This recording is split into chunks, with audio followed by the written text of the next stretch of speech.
InDigital is on a mission to improve the 911 industry. Our goal is to create something better to go above and beyond the current standards. Our passion for creating the most advanced, well-designed solutions led to our position as an industry leader in next-gen core services. For the millions of calls processed over our emergency IP networks, to our Text for 911 solution, Texty, to our disaster recovery and backup solution, Mevo, it's easy to see we love what we do. For more information, check us out at www.indigital.net. Rapid Deploy believes that every public safety agency, regardless of size, should have access to the data they need when it matters most. That's why, since 2016, our mission has been to reduce emergency response times and improve public safety. We are the industry's only integrated emergency response platform. Our web-based cloud platform includes analytics, mapping, dispatch, and mobile apps, purpose-built for 911 in the 21st century. Visit www.rapiddeploy.com to learn how we enable effective, efficient, data-driven emergency response. If Within the Trenches has ever taught you something, open your eyes to what it is like to be a 911 dispatcher, or has inspired you to become one, then help support us and join our Patreon. Get exclusive bonus content, one-of-a-kind swag, discounts on merchandise, ad-free early access to new episodes, and much more. To join, please visit patreon.com/WTT podcast. And if you're an industry partner, we have something for you as well. And now, for the show. This is Jordan, and you're listening to the Code 7 Podcast Network.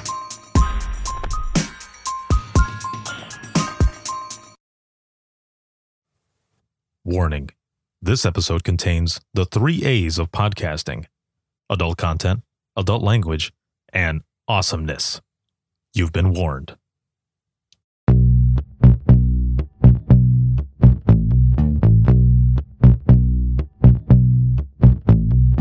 Welcome to Within the Trenches, true stories from the 911 dispatchers who live them.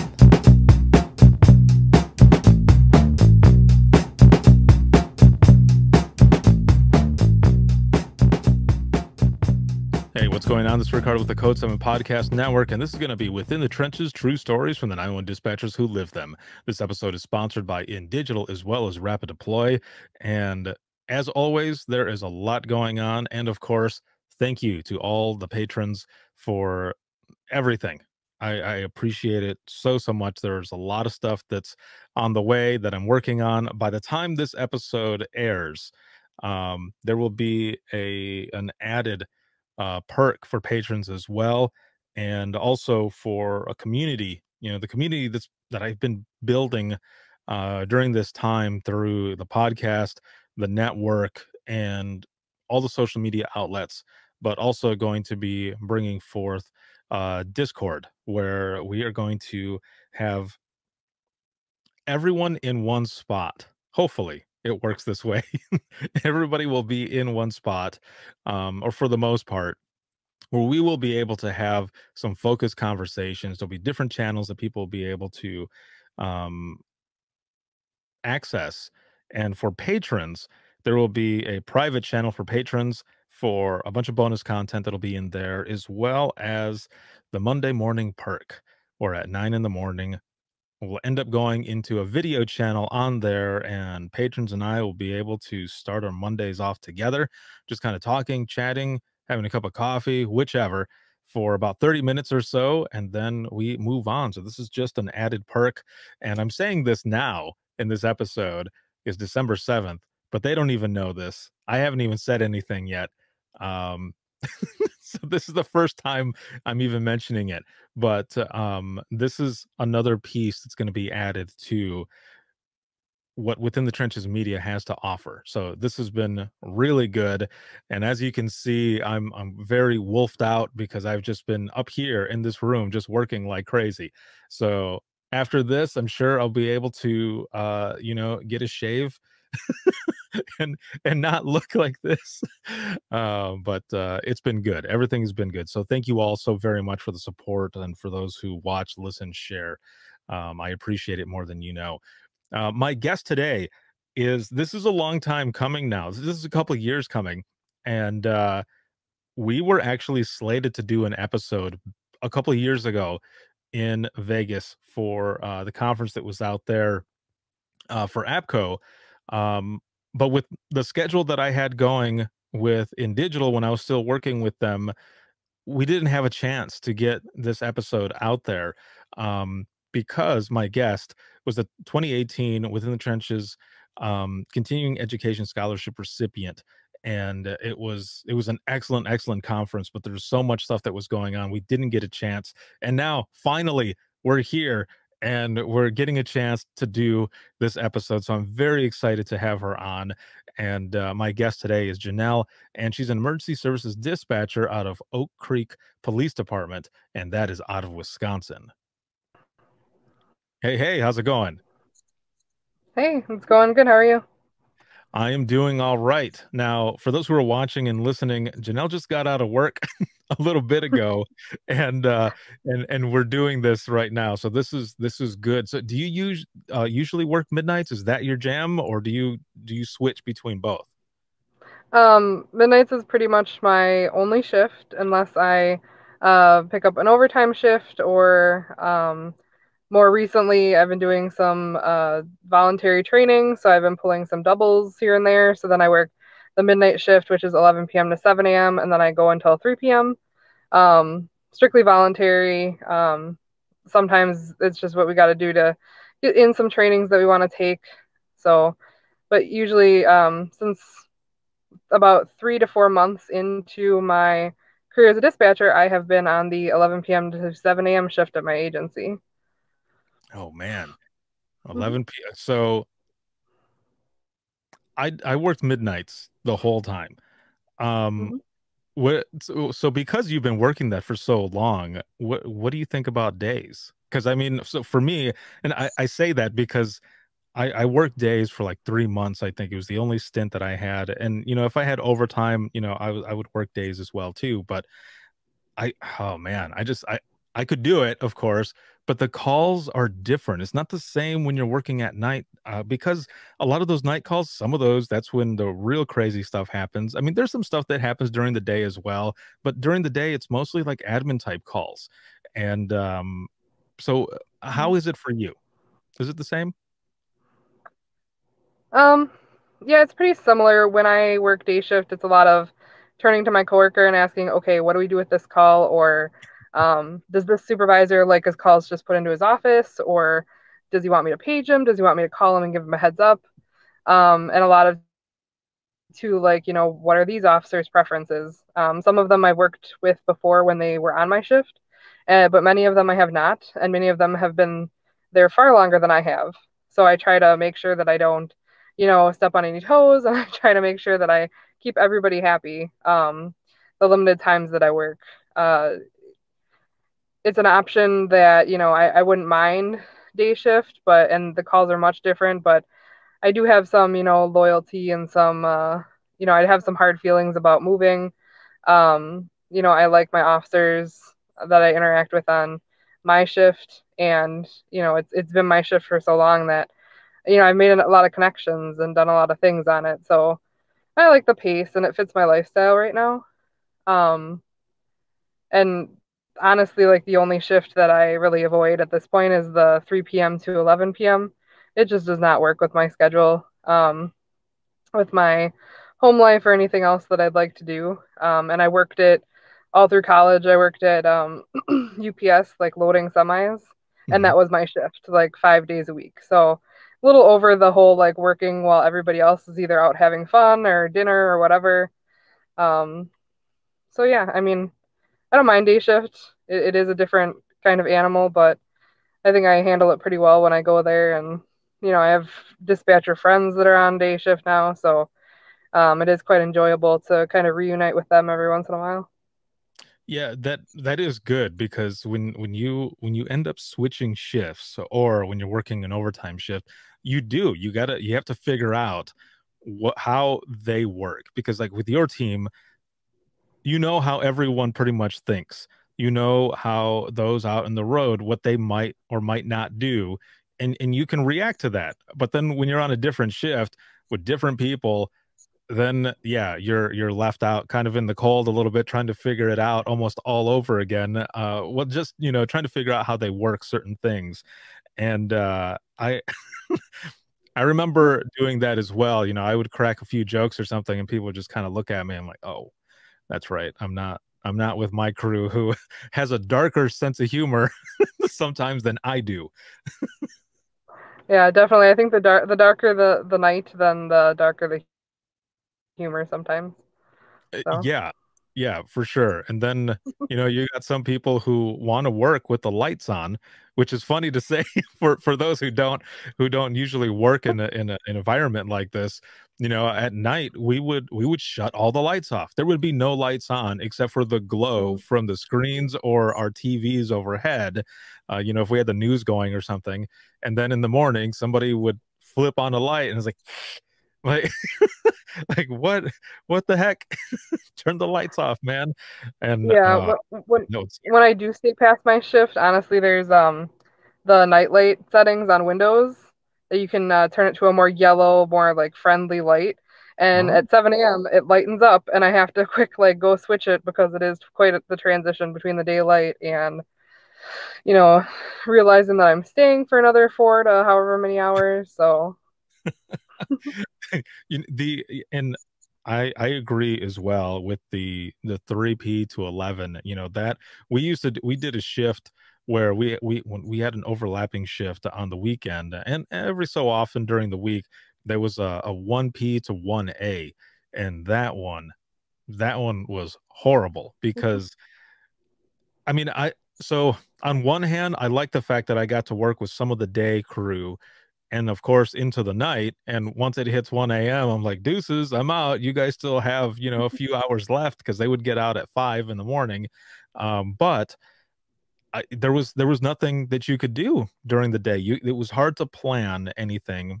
And if I worked, the night before, I would come home, I would sleep for only a few hours because I didn't wanna miss the day, and I would try to get in as much stuff as I could with my family, and then take off at around noon because I have to be, there early for the one-to-one shift, and it would just destroy the entire day. yeah, yeah. Now, let's go back in time a little bit. How how did you get started working, in dispatching to begin with? Did you have family that was out in public safety, or did you fall in like a lot of people did? Um, I just kind of ended up falling in. It was never something I really thought about until all of a sudden I was applying for jobs in dispatch, and I was looking for a career change, for sure, and didn't quite know what I was going to do. And then I saw an opening for a dispatch position, not at my current agency, but a different one in the area. And I went through the typing test and the exam. Um, and then a few months later, when I hadn't heard anything or hadn't made anything of it, then I moved down to Oak Creek. So it was actually my second agency that I applied for, and I ended up getting in. My manager actually called me on my birthday, which was a few months after I had done my formal interviews to offer me the position. And I started a little less than a month later. Um, Once I saw the position, it was definitely something that I thought about more and I thought about going into because I really did want to find some place that I could help people. I don't have anybody in my family who is into public safety or has been an officer or firefighter or a paramedic or anything. Um, I had interest in the medical field, but ended up going to school for journalism and history because I also like to write. So, kind of a transition in between things and not quite knowing what I wanted to do. And then I ended up finding dispatching, which now I can safely say is probably going to be the career that I've chosen for the rest of, my working days. It's definitely something that is very fulfilling and kind of gave me a lot of things that I wasn't sure of what I wanted or what I needed. And it put me in a good place to help people and kind of expand my horizons quite a bit. That's pretty awesome. And so Mhm. you jumped in, and so you had to wait a few months before you heard anything for that first one. Yeah, and then I ended up not being like someone that got in right away. I was more put on a list. But then my second time that I applied, I happened to get into the agency that I currently still work for. So That's awesome. So then, and on your birthday, no less, you end up hearing about it, and that has got to be a great present right there, is to end up getting, a call and hearing, hey, we want to go ahead and do this. And yeah, that's pretty badass.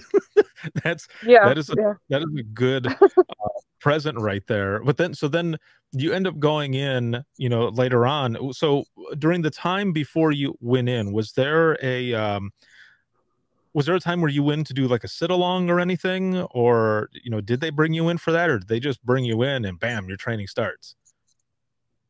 Yeah, when I was brought in and I started. Um I didn't do any sort of sit in. The only time that I had been in there, which I was never really in the dispatch center, was for my testing and for my interviews. So I never really like walked in and kind of looked at, oh, this is what it is. And honestly, I want to say that 5 years ago, even when I was looking, I was searching the internet, I was trying to figure out information on the test that I was taking, and information about how it was going to be. And I really couldn't even find that. I feel like in the past 5 years, either just as I've gotten more experienced in dispatch, or maybe just because it feels like there's been so many more resources that have popped up for new people to get a feel of what it's going to be like.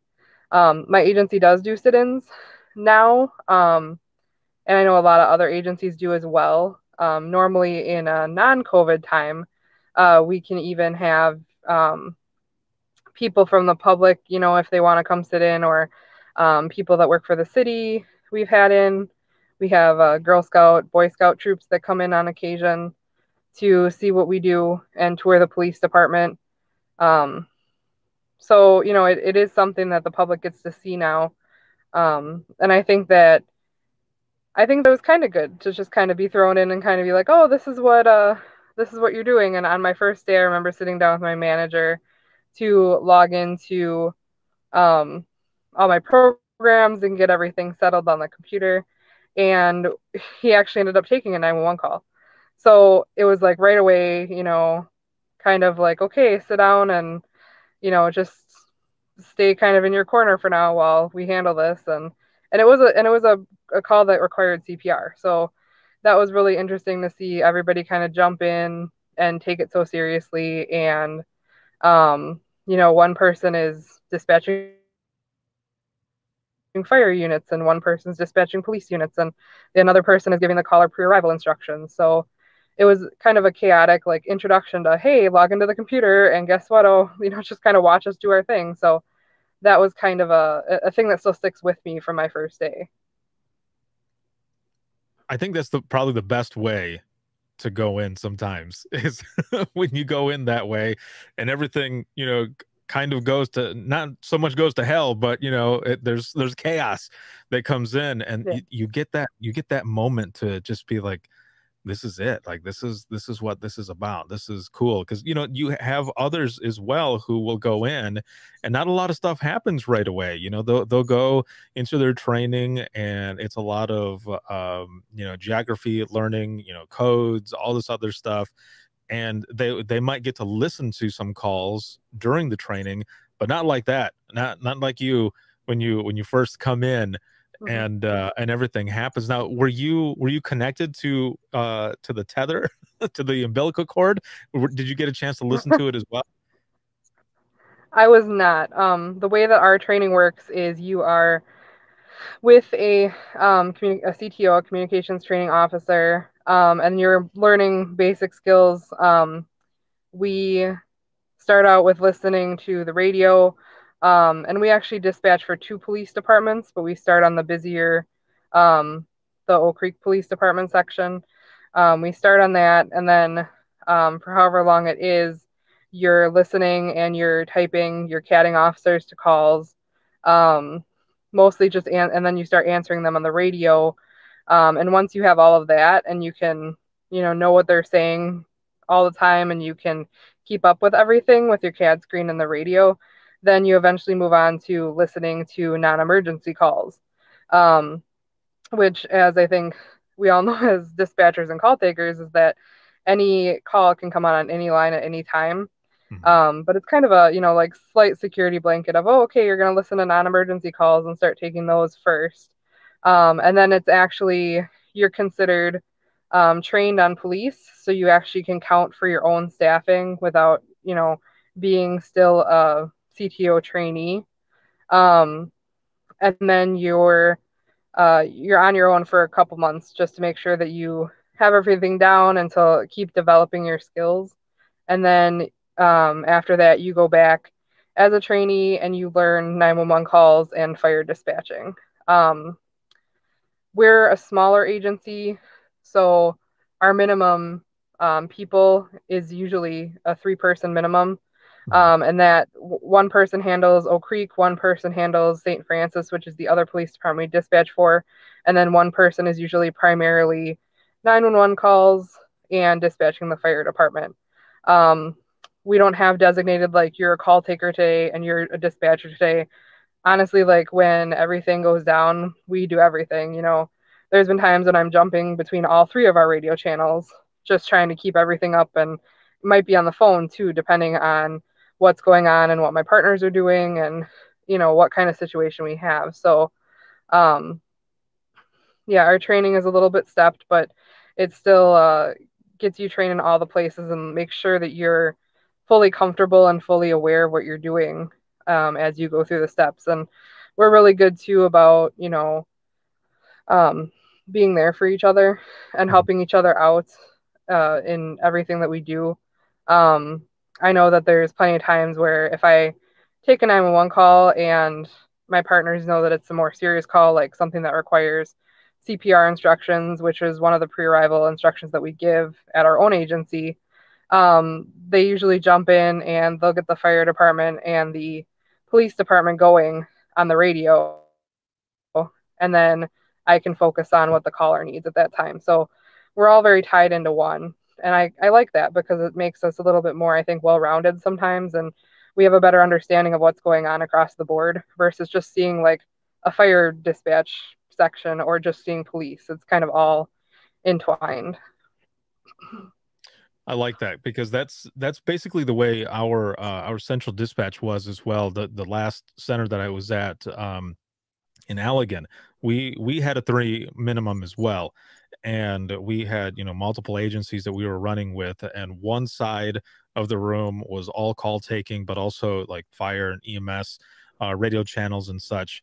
And then on the other side was our main radios, for law enforcement, and then also on that side, was it was our lean console, which lean in Michigan is basically, NCIC, where, you run all of the plates and such. But they were also backup phones and backup radios. So if you wanted to have a really good time, you'd want to hit you would want to be on lean, because there was so much stuff that was going on.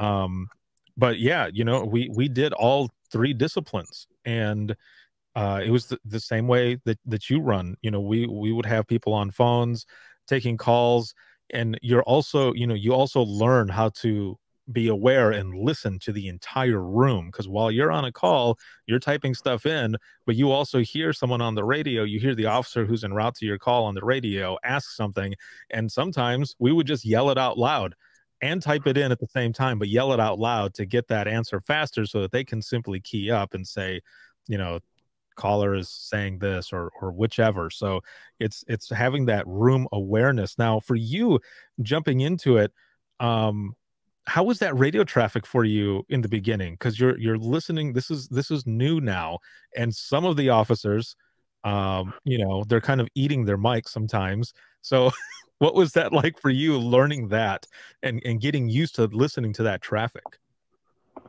It wasn't too bad. The one thing that I will say when I was a trainee is that I was having like almost ringing in my ears where there was a couple occasions it was hard to sleep at night because I was hearing like radio traffic as I'm trying to sleep. Um, which is kind of a strange thing that I've had happen before if I've been at something like a loud concert or a sports game. But I was like hearing the radio traffic and it was kind of in between a dream, not quite a dream, and it happened a couple times, but Beyond that, the main thing for me was I'm definitely a more timid person. I know they say that like dispatchers often have type A personalities, and I agree with that. I do somewhat, but I'm way more timid when I'm not quite sure, if somebody's gonna like get mad if I ask them for a repeat. So that was more something that I had to get over, and was something that, I tell people now, like it's an officer safety or a responder safety issue. Like if you're not 100% sure what they said, go ahead and ask for the repeat because, they'd rather repeat their transmission than end up in a situation that, turns really bad. So that was more my issue with the radio was like, oh, I don't know if I should say it this way, or I don't know if I can ask this officer for an update or a repeat on this transmission is going to be mad at me, but it's like, it's all water under the bridge at the end of the day. It's no huge deal to get a repeat. It's, and now too, like, we all, like I said, we back each other up. So, even last night, one of my partners, like, what did he say? And even though like I knew what he said, so I told him, and as long as we, back each other up too, it helps a lot. Because I have officers that I worked with for almost the whole 5 years, and there's still sometimes that I make them repeat because they just did not come across the radio. And so we have some, I don't know, like I don't want to say chronic offenders, but some people who you're like, okay, now like get it together, but usually Yeah. it's pretty good. And the people that I work with too, and especially even the new officers that we get, they're told that they need to be clear on the radio. And I've gotten to the point now where even if they're new, I don't mind saying to them, hey, you're a little too soft on the radio, or you're kind of coming across too fast on the radio, because the feedback only helps them too. And um none of them take it hard or anything, and I'm friends with a lot of the field training officers too, so I don't mind telling them either that, hey, can you have your trainee do this a little better, or call this out a little clearer? And usually the feedback is positively received, so at that point it kind of helps resolve some of those issues early on. But yeah, the radio was pretty like it's been 5 years, so it's hard to say like, did I struggle with it too much? Did I struggle? And I think I struggled probably about average. Mhm. Um, and I was able to listen to some things online as well when I'd go home and listen to a few different things and try to type out what people were saying. So that definitely helped too. When when I was applying for an agency before the last one I was at, um, the way they were weeding out people was right off the bat in the beginning. They were playing, there's about 30 or so of us in a room together, and it's over the intercom system, and they're playing radio traffic. And we had to write down what we thought the officer and dispatcher were talking about. And I had had 3.5 years of experience prior to that. And I had officers for, and this was in Florida. So not only is there kind of a Southern accent, but some of them would also eat the mic. So, I've got that where, I was able to get all that traffic out. So then in Michigan, um, then I'm listening to traffic again, but that's how they ended up weeding down the group from like 30 to like 10 or so. Um, because if you couldn't hear it or couldn't understand or whatever, they weren't gonna go through with it. But I remember, so then I ended up going to or applying at another agency, which is the agency that I ended up being at. It was an agency that the county that I grew up in, actually, Allegan. um when I got on radios, it was it was like starting over again, because some of them, it was different. And listening to that traffic and such, and I was the same way. I will admit I was the same way as you, where I remember sitting at that console with my trainer, and I'm like, how do you want me to say this? And she would say, just say this and this. And I'm like, oh, okay. So I would key up and I would say it. And then something, they would respond, or let's say they were checking out somewhere just to do some follow-up or something, and I didn't hear them. um I was I was the same way where I was like, should I have them repeat, or like I don't want them to get pissed off or anything. And I remember my trainers telling me the same thing. They're like, dude, just ask, because your replay, um for those who are watching and listening, there is, and who are in the general public, there are recording systems where you can play back some of the traffic, but in those quick moments, sometimes that traffic might not be recorded. There's always that chance that that traffic might have cut out or something, and it doesn't record on there, or it takes longer to hit rewind to hear what they're saying than to simply ask them. So just ask them. And I was the same way. I had to get over that mess as well. And I did. And I think a lot of people, deal with that at times as well on the radio, because you don't want to say the wrong thing, or you don't want to piss anybody off. But like you said, it's an officer safety thing, and you want to be able to get that information just in case something goes down. Yeah. Now I had to write this down really quick as you were talking about it, because this this made me flash back a little bit.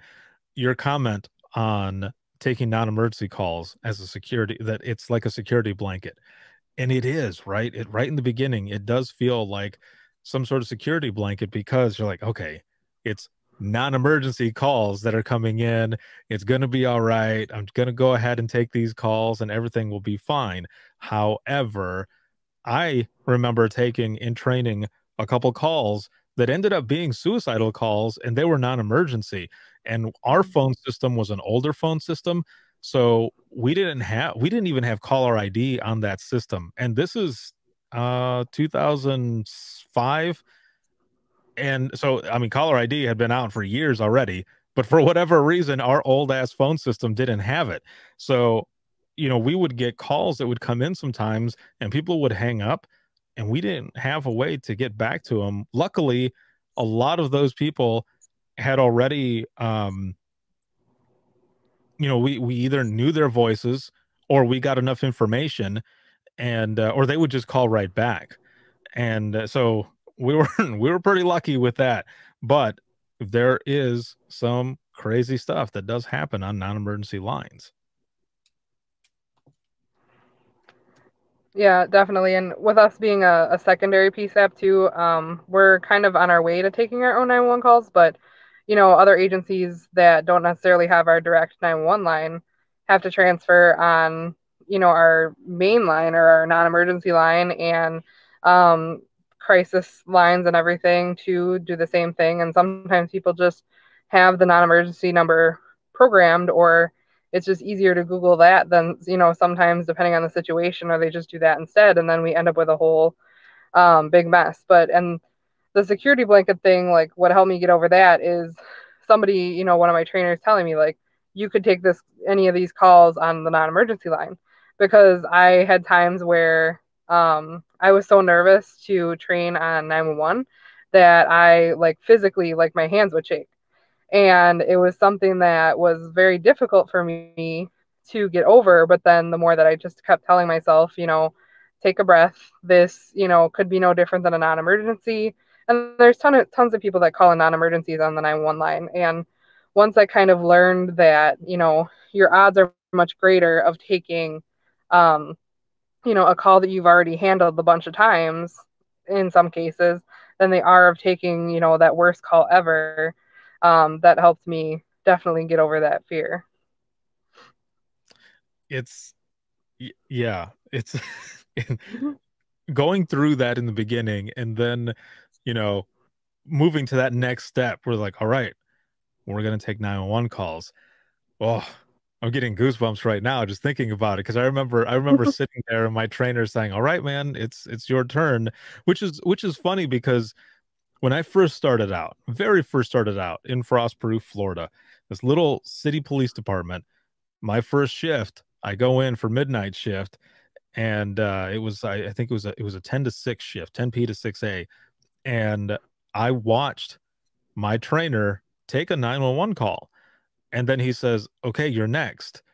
And I remember thinking, "What?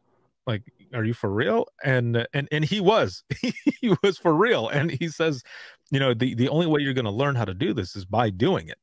And but that first call that I ended up getting that night, it was nothing. It was, I think it was just, it was a hang up. It was a misdial. I mean, um, but then switching over when I moved back to Southwest Michigan, and I'm now working in Central Dispatch. I mean, the call volume was completely different. It was just way more different than it was the little city PD that I worked for. So then when it was the trainer telling me, "All right, now we're going to start doing 911 calls," it was like, whoa, we just hit the next level here. And it was one of those first emergency calls that I took. I'll never forget, it was a domestic.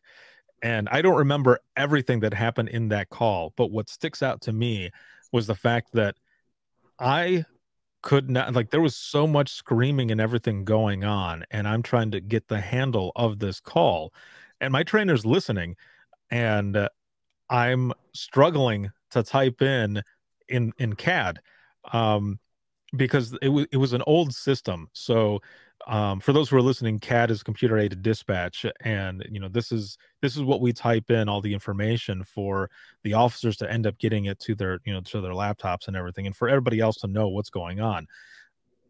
That old system, you had to have an incident type as well as a township code in order for everything else to work, to actually go in. And for whatever reason, I couldn't get one of those pieces in. And as they're yelling, I remember holding the phone and looking at my trainer and saying, "You might have to take this because I'm having an issue putting this in." And she goes, "No, I'm not gonna do it. You got this. You can do this." And I remember taking a deep breath, and I ended up doing it. I got through it, and it was fine. And but it was that first one. It was jumping into 911 calls where, like, damn, this is next level shit here. we're we're now getting into this, and it's gonna be crazy. Hmm. So how about something, you mentioned that first call that you had when you went in, but how about when you went on phones? Do you remember your first call, or do you remember any of those earlier calls that you took? Honestly, I don't. I think that I've like it's just been so long, and I guess I was fortunate enough to not have anything really crazy happen in my like first. It was actually quite a while before I had like a definite like more serious call that stuck with me. Um, I think back then calls would like stick with me a bit, and I'd like hear them, or I'd think about them. But the more calls that you take, it's kind of, some of those fade away, and some of the seriousness of them gets overshadowed by the seriousness of other calls. So yeah, I don't remember a whole lot of my early calls. I'm one of the people that people can turn to in the room, or I've even had callers, from businesses call and say, "Hey, like last year in summer, this happened," and I'm like, "Oh yeah, I was working that night. I remember that." Yeah. And it's kind of weird that I can pull some of that stuff up, but the specifics of like my early calls, I unfortunately don't remember much of. So with some of those calls, I mean, even those that stick with you, um, Mhm. how does your agency work with those? Do you have a peer support team, or do you have like a quiet room where if you get a chance you can go off for a moment and just kind of decompress, or is it just straight up right to the next one? I think right in the moment, most of us are good at checking in with each other, especially when, we're usually, like I said, at our three minimum. So stepping away for an extended period of time isn't really something that you can do, especially depending on the call. Um, but I know that when I've had some of those calls come up, we've checked on each other. We've said, "Hey, who needs a break? Does anybody need a break? Do you want to take a walk? Do you need to get some water?" Um, Kind of certain things that we care for each other with. But my agency also does have a peer support team. We call it our career survival unit, Mhm. and it's a combination team of officers, administration, and dispatchers. And we try to make sure that resources are available to those who need it if they're struggling with calls or anything really with life. Our county actually has what's called the police officer support team, Mhm. which is uh, run by another police department, but is um, kind of a joint effort with people in many of the departments in the county that I'm a member of, and I'm also a member of our career survival unit. Um, our career survival unit, again pre-COVID, has been for the past couple years hosting different events throughout the year for department families to come in with their kids or whoever and kind of spend some time together relating to the job because all the first responder jobs can be so isolating um, for families. So we tried to focus on that. Um, and we also, too, when we do have more serious calls, then we usually make sure that somebody from usually the police officer support team is available to come in and explain, that whatever you're feeling or whatever trauma responses you have are legitimate. And, these are some of the things you might experience as you process, whether it's the adrenaline dump or the stress and anything like that. So we're kind of available all the time for anybody that needs it. And our city has an employee assistance program. Our city insurance also has resources for job related stress incidents, in the ways of counseling or whatever you need. That's very helpful as well. So we've done debriefings before. One of the debriefings that I actually attended was for a homicide that was actually the basis of um, my winning submission for the um, scholarship in 2018. So we had members of our teams come in, and I remember they handed out pieces of paper with a bunch of symptoms listed on it of things that we might experience. And we, as a team, dispatch as well as the officers, went over what had happened, and it really helped too with dispatch because with it being such an active thing, um, we I ended up working. We got to learn what was happening on scene because as we're sitting there on the other side of the radio or the phone, we don't get to, quite understand what all is happening. And there was just a situation where, we weren't quite sure what had all happened. And it really helped kind of ground us and helped us understand better, um, just the situation. Sometimes it's really difficult to you ask yourself, did we do everything we could? Did we um, get everything done that we needed to? And it really helped to see, the officers say, yeah, this is the situation, and we got everything done, and this is what happened, and it just helps with some of that closure, um, which I think is really important. Um, and it was, it's just good for everybody, and I like that my department has kind of joint ones with officer and dispatch because I think that it really helps to close the gaps that are formed there. So I have an odd question. Mhm. Um, how long does it take for you to get home from work? Like, do you live like an hour away? The reason I'm asking is because when you have a lot of time, there's a lot of time to think about the day, and sometimes decompression comes from that as well. I mean, it's different for everyone. For me, I was able to just kind of throw on some music, and I was able to decompress on it versus, you know, dwelling really, instead of it, Mm. really hitting me hard. I was able to listen to some music and decompress that way. And I ask this because of what you're talking about right now with harder calls and debriefings and everything else. How does that work for you? So my commute is about 15 to 20 minutes depending on traffic. So it's not that it's not a long commute. I know that there's some dispatchers that commute, hours, but I'm lucky enough to only live about 15 to 20 minutes away from where I work. Um, on some of the harder calls, I do I do remember the silence of driving home, because on those days, which are luckily few and far between, I would say that I've probably only had um 3 to 4 total days of this, but I usually drive home in silence. My commute to work is usually music. My commute home is usually some sort of podcast. So it just helps to kind of hear the talking on my way home more so, and kind of listening Mhm. to facts or whatever I happen to be listening to at the time. Um, but I do remember silence, for those commutes home for whatever reason. I think it's just because I need that at that time. And usually when I get home, I have access to silence anyways. Usually there's nothing going on in my house at that early in the morning, like everybody's still asleep.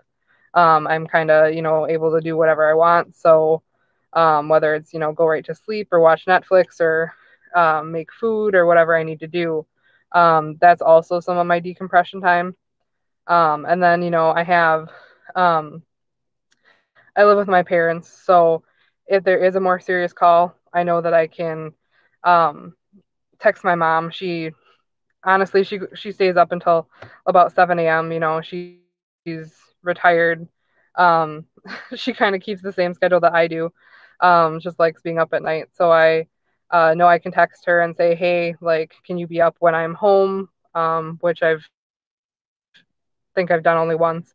I also, my boyfriend too, if he's up late, and there's been a serious thing, I'll say, hey, like, can I call you when I'm on my way home? Or sometimes, even before I go into work, I'll say, hey, can I call you quick? Um, just to have that. And it's nice to be able to have those resources. And then, of course, I know that I've always got, my coworkers too that I can stay and chat with if I need to. I mean, I've stayed upwards of like 40 minutes after my shift to just, hang around and chat with people. So, um, that is kind of like just the way that I decompress, and usually by the time I've gotten home, for most, I don't want to say everyday things, but most less serious things, then, I already feel way better.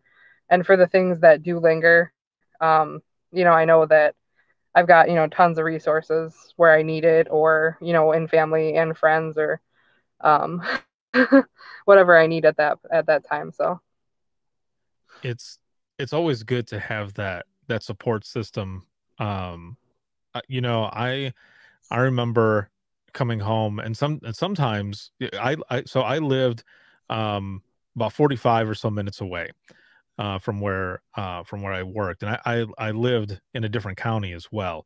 Um, so I remember coming home, and there would be some times where I didn't want the radio on, because the night was just so crazy. There was so much that happened, and there were a lot of calls that were hard calls that I took, and sometimes back to back.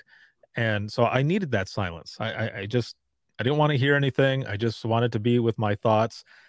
The crappy thing though sometimes is that I would end up going into like a tunnel vision. So I would work from 4:30 p to 4:30 a, and I would go into that tunnel vision where I'm completely focused on where I'm going. But when I get to a certain spot, I kind of snap out of that tunnel vision. I'm like, how the hell did I get this far? Like, that's kind of scary. now, yeah. now you're there, you have 15 to 20 minutes. Have you ever had those moments where you're just in tune with getting home, and then you get to maybe a certain stop sign or something that you always get to, and you're at that stop and you're like, what? I'm already here? Yeah, I think I have on occasion. I mean, it is pretty short, so, and usually, I mean, other than weekends, I'm usually battling morning traffic as well. So, um, I work in Oak Creek. I live in the city of Milwaukee, Mhm. so, I don't live in the busiest part, but taking the freeway most of the way home, there's a lot of traffic and stuff. So I don't get the chance to kind of be the only person on the road at that point. which I think helps a lot. It makes me feel a lot better. Um, it kind of keeps me distracted from things, and I guess like keeps some of the tunnel vision away. But like on a Sunday morning or things I've noticed too, like holidays, like Thanksgiving morning or Christmas morning, there's nobody on the road. So those are mornings more so where I think that um, whatever's happened, the the tunnel vision kind of gets me a little more. Um, but yeah. I've had times, it just popped in my head now. I've had a couple times where there's this one four-way stop and I can see it. Mostly because my eldest son actually lives just south of that four-way stop, but it would be, real early in the morning and I would get to that stop and I stopped, of course. There's nobody coming, but as soon as I'm so tired as well that as soon as I pass, like I would look in my mirror and I would see a car going by and I would get freaked out. Like I would think, okay, I know there wasn't a car there at the time. I was stopped and there was nobody around, but I passed and now there's a car going by. Was there a car there? And Hmm. oh God, it was so bad. But I would drink sometimes some coffee a little bit before the shift was over to make sure that I was awake and focused and so that I wouldn't hit that tunnel vision either. But man, some of those times it was kind of scary.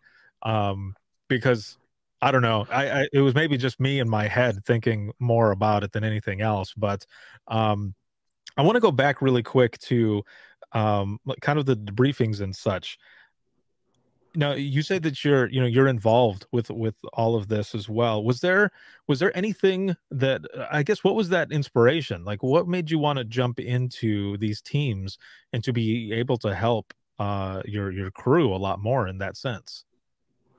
Um, I just felt that it was very important. I'm somebody who kind of is the person that like when they put out a thing that they're looking for people, I'm like, ooh, me, like I want to know how to do this or I want to learn something about this or tell me more. Um, so I've actually been involved with a lot of different things. And with the debriefings and the peer support, um, I just think that it's such a hard thing for all of us who help people all the time to go back and say, like, we need help. Mhm. And I wanted to kind of be one of those people that some people could trust to come to. That's so few and far between, I think. And it's getting better. And I was also somebody too who, has struggled with things like depression, in the past and even still currently. So it's something that I understood on a deeper level, something that I had to come to terms with before I even came into dispatch. So, um, something that was, very kind of near and dear to my heart, with even my friends and people that I know outside of dispatch, and then coming into dispatch and wanting some sort of um, place in a program that would, be able to see people for the people that they are and not the struggles that they're going through or the ghosts of their past that they carry with them. Um, I'm kind of lucky to work for an agency that isn't in the heart of a, um, violent city, and more of a, um, isn't, it's kind of, I don't want to say isolated, but violent crime and the bad calls don't happen near as much as in some other places. But when they do happen, it I think it's even more needed that people have the support available to them, because they can, like kind of blindside you, and a lot of these people, especially that I work with that grew up and are working in the same community, or neighboring communities and things you hear on the radio too in other agencies, and whether it's names you recognize or, or even houses that you've been to on calls before, when something bad happens there, you want to be able to be there for everybody that was involved. So it was kind of a thing that I was like, oh, like let me learn more about this. And as I learned more, um, I was glad that people were taking it seriously, with first responder mental health. So it's been something that's been very important to me. Um, and that's just kind of how I got involved with all of that. So it's been kind of a journey. So And it's really good though that you went into it as well with kind of in your head already that because of some of the things that you've experienced in your past, that you can kind of lend, some of that experience and bring that how you've dealt with it because you've been there, because you've done it already and have been through it. And like you said, you still deal with it sometimes now, but you're able to come in and talk to people and really play on that experience. It's just like, there have been people who have come on who have talked about certain calls that have happened where they have for example, one of the episodes that's going to be coming out this week,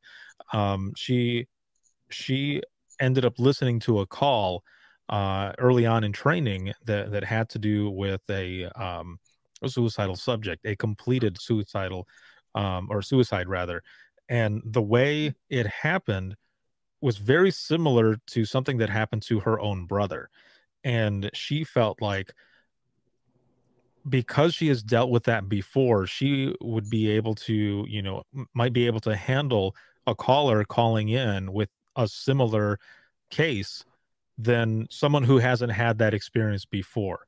And I feel like some of the calls that I've taken as well, experiences that I have in life that I was able to handle that situation better. I was able to relate with that caller a little better. So then, in your sense, because of some experiences in your life, you're able to do that as well in these types of trainings, and also to be able to talk to people when they're looking for help, because that's a hard thing to do, is to ask for help, because we don't want to look weak, right? That's not what we want, but it's better to ask than to not ask at all and then end up struggling, right? yeah, yeah, and that's a huge thing, and I know that it's so hard, especially um, for anybody, but especially for the officers and firefighters. They're the ones that everybody like asks for help, and they're the ones that are supposed to go out there and be the heroes and be strong.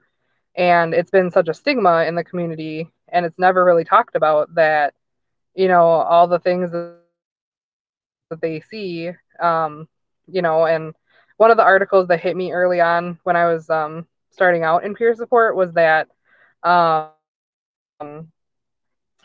like the incidences of PTSD just from like living or even working in a community that is like ravaged by violence regularly, which all of us are, suburbs to Milwaukee, which is a big hotspot for violence. And I went to school with people who knew people that had died in the streets. So it's a big thing to see it on the news and then go to work and deal with the same things. And then, all the things that have popped up within the recent years of um, anti-police things, like to see all that, it really weighs on people, and it really, weighs on the people that have to go out in the streets and be face to face.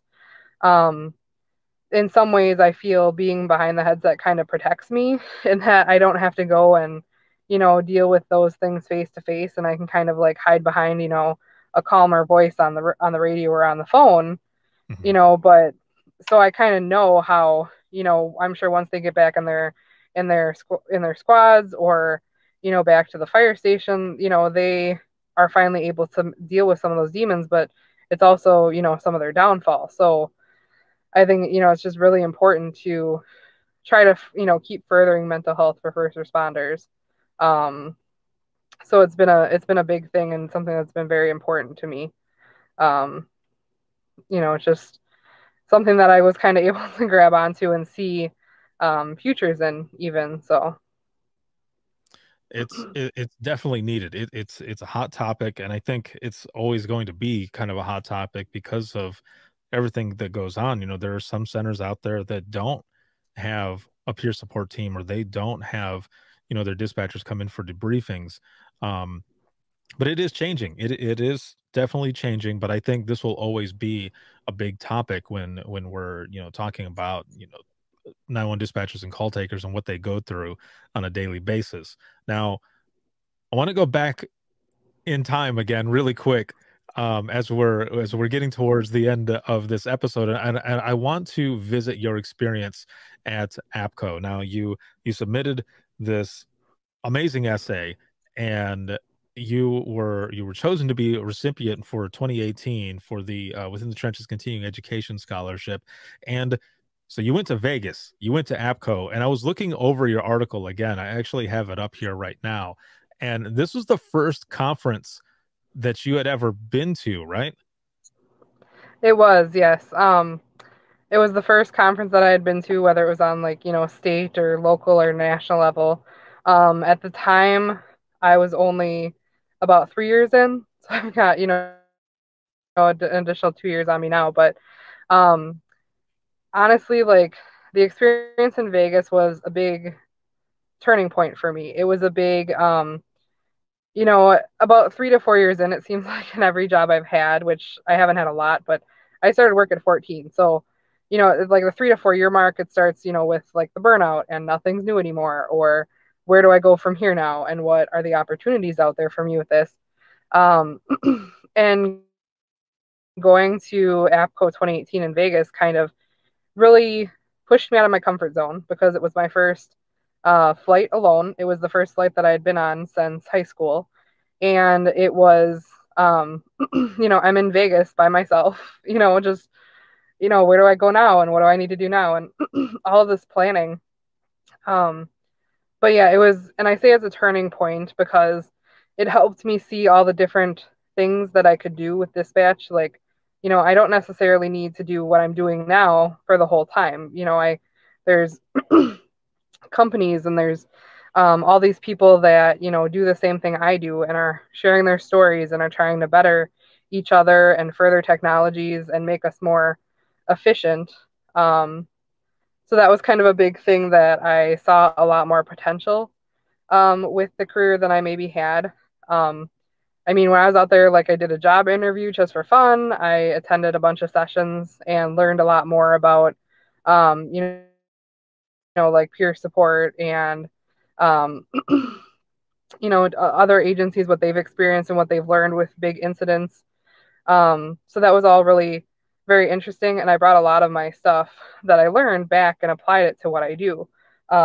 We were able to get in on the early days of Rapid SOS because of that at my agency, which was huge, being at a free program and something that we could use regularly to try to do our job better. We, um, I just, and I always like, even now, 2 years later, still say, oh, when I was in Vegas, I, learned about this and this agency did a presentation on this. And, I still have a lot of anecdotes that I bring up regularly that my coworkers probably are sick of by now. But, just of being there. And one of the cool things that it took me back to was actually in high school when I was on a high school robotics team. We used to have our own, almost like in the vendor hall, where all the companies have booths. Well, we as a team had to have our own booth, and we had, people from big companies coming around to ask us about our projects and our robots and what else our team did. So it took me a lot back to the presentations that we used to do then. And once I kind of fell into that, then I really fell into my comfort zone. Um, but it was a really cool experience. It was my first time in Vegas. It was my first time, kind of on my own doing anything like that. So the experience was very interesting. And like I said, kind of a big turning point, and it definitely broadened my horizons on what this career could be. And, too, and it gave me an outlet to do something that I enjoy and, in writing by being able to write that essay. Um, because last year I wrote another essay, which led to me winning another contest with Dispatch. So, um, and that's kind of what led me to where I am now. And, as a admin member for Humanizing the Headset, and I won their contest last year, which again, like brought me into another, big community and showed me a lot more again that I can do with this career. And it was, like two great things that came from one of my loves, which is writing, and being able to apply it to this crazy, dispatch career that I've kind of fallen into, like you said. So Definitely a lot of positives came. That that is excellent because um I remember seeing you there a few Mhm. times and in the expo hall, and you were getting in there. I saw you. Mhm. I think you were carrying around maybe a paper pad or something, and Mhm. and and you were going around and you were taking notes. You were meeting people. You were doing your thing, and I was like, this is awesome. This is good. Like she's getting into it. Um, and but you know, some of the stuff that I didn't know, you know, was that you were really getting out of your comfort zone, like you were saying, by doing all this stuff, and you know, being first time doing this or that. But yeah, that vendor hall can be intimidating sometimes because it's just enormous. You know, the very Yeah. first one that I went to was in 2013. At that time I didn't know that these two, you know, main organizations had like a mothership. I didn't know that there was a national APCO or a national NINA. I thought each state just had their own chapters is all it was. So I didn't know there was a national conference, and when I went, I remember someone telling me, you know, you're gonna dig the vendor hall, there's a lot of people in there. I was like, oh, okay. And I didn't think anything of it. And I thought, I'm going to go do like spot interviews. I'm going to take my little digital recorder and go around and do spot interviews. And then when I went in there and I stood there at the front door, I thought, this is not what I envisioned. I didn't expect it to be this big. So now I got to figure out who I'm going to go to, where I'm going to go. And you know, I kind of had to get out of my my space there as well, to just to go up to people and just let go, just completely take in the experience and everything that's going on there. And so you were, yeah, like I'm looking at your article right here, and yeah, you were, yeah, you said you were only about 3 years in, young in the field, and Mhm. you know, I think you have it in here as, you know, I'm barely into my professional part of life, but I realized I was brought up to succeed in this type of environment more than I ever knew, and that right there, that is amazing, and I love the way you write too. So I got to give some kudos on that. Yeah, thank you. It's something that, I really enjoy writing and writing about my experiences and, calls I've taken. Um, really kind of, gives me that outlet as well. It lets me kind of find a way to communicate with, other dispatchers and the public, um, with the way I've written and trying to convey what we do as dispatch and, our tough days, into words that, sometimes we can't even bring to our own minds, especially when we're, in the thick of it. Um, but yeah, I mean, APCO was a great experience, and um, yeah, it was it was just a really interesting, time. And yeah, young in the field. I started. I got the call on my 23rd birthday of starting. So at APCO, I was then 26. So it was relatively young, relatively young in the field. I'm still actually the youngest dispatcher at my center. Anybody that joined after I did that was younger than me has now moved on to, bigger and better things. But it just, it's always kind of interesting when I'm like, oh, I still feel like, I'm 12 years old. I don't feel like I should be in the room with the adults. I feel like I should still be at the kids' table. And it's like, okay, does everybody feel like this at this age?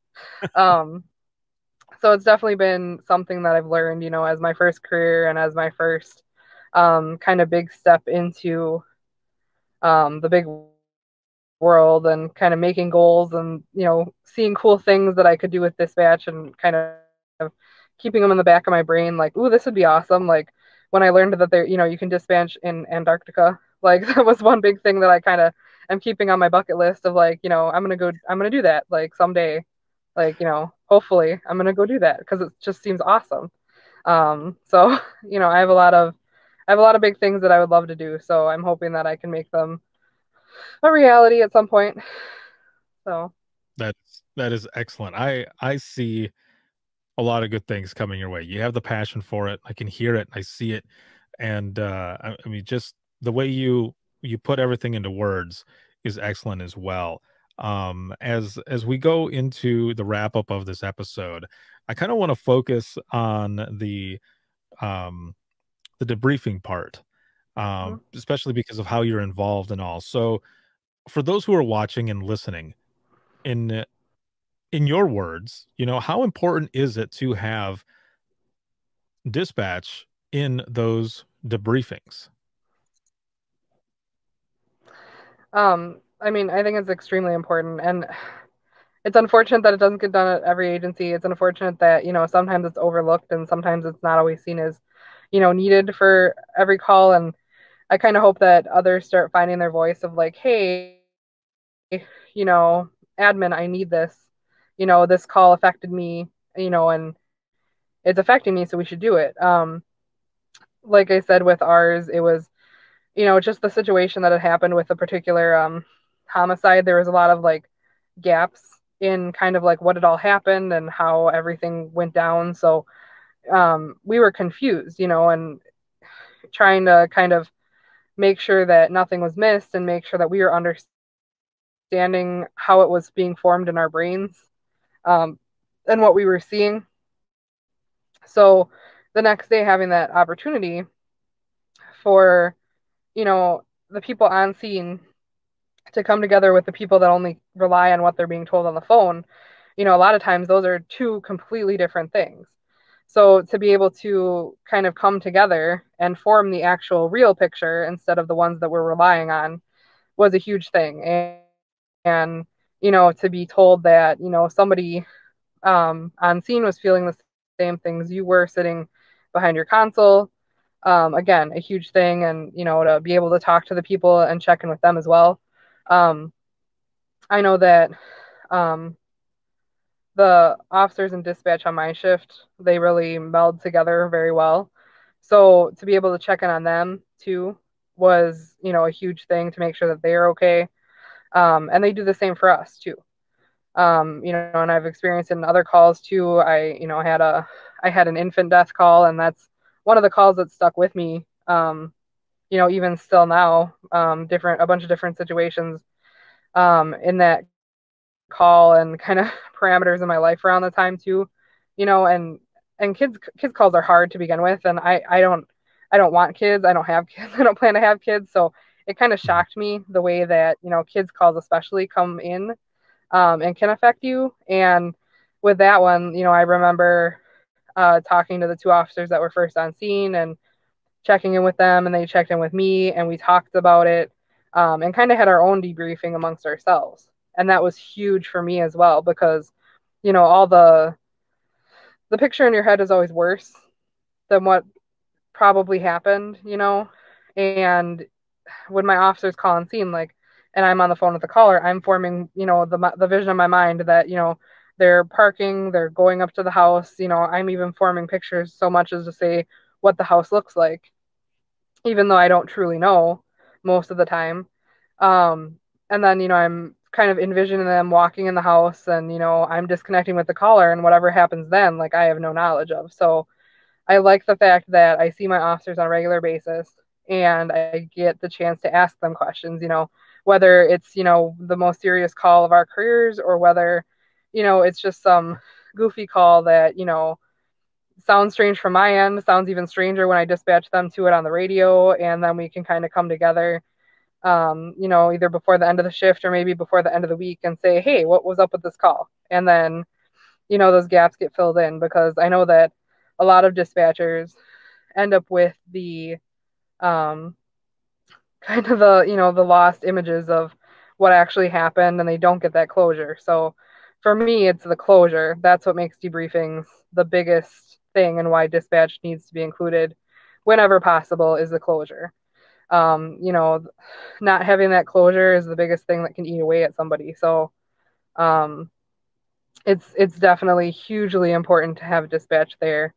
Um, you know, I've talked with my coworkers that what we're seeing, whether it's, what we're being told or anything, like, and like I said, the image in our head that we often form is usually worse than what, the caller is actually seeing. It just, our minds run wild, and then we can't get a grip on it until we actually have the firm knowledge of what actually happened. So it's a huge help to all of those um, feelings and thoughts that we have in that time. Closure. Hmm. That is definitely what it's all about. I couldn't agree more. We ended up we finally started getting to go to some of the debriefings, but before that, it was mostly us saying why don't we get to go to it? So yeah, things have changed a lot at that center, and with those who are in running some of that older guard is gone, and it's a new day. There are new people that are in there that are thinking in a more of a team, like a full team aspect. So it is definitely important because everyone definitely needs that closure, and for for our mental health and wellness. So thank you so much for that information, for you coming on and sharing your story, your experience, what it was like at the APCO conference, that we finally got a chance to do this. And I'm so glad that we were able to do this and that I'm able to have you on. And I appreciate the job that you do. Thank you so much for everything. Thank you for having me. And now you'll get to go ahead and go crash out for a little bit. Yeah, hopefully. Yeah, it's the daylight. It's my favorite time to sleep. So Yeah. yeah. Well, I'm just looking because I've been recording, we've been doing this from my car. I'm just yeah. looking at the street because there's like a whole line of like five construction vehicles. Oh, So they've been working on my street and doing different things since the beginning of October. oh man. So it's been a good 2 months of, like sometimes 5 days a week they're making noise constantly outside my house and sometimes not at all. And it looks like today is one of those not at all days, which is Oh, excellent because well, I that'll have be to good. go, yeah, I have to go sleep for a double shift. So I'm ready. I'm set to go settle down and so. Oh man. Well, I'll be right back here with you. And for all of you who are watching, listening, thank you so much for everything. If you ever have any comments, questions, or you want to be a guest on the show, you can email us, and that's going to be wttpodcast@gmail.com. You can follow us on Twitter, that is at 91 podcast. You can like us on Facebook, that is facebook.com/within the trenches podcast. This episode has been sponsored by In Digital as well as Rapid Deploy. And if you are looking for any bonus content, you can check us out, and that's going to be patreon.com/WTT podcast. This can be seen on Facebook as well as LinkedIn and YouTube, and it can be heard 24/7 on Apple Podcasts, iHeartRadio, Spotify, your favorite podcasting app, and withinthetrenches.net. Have a good one, everyone.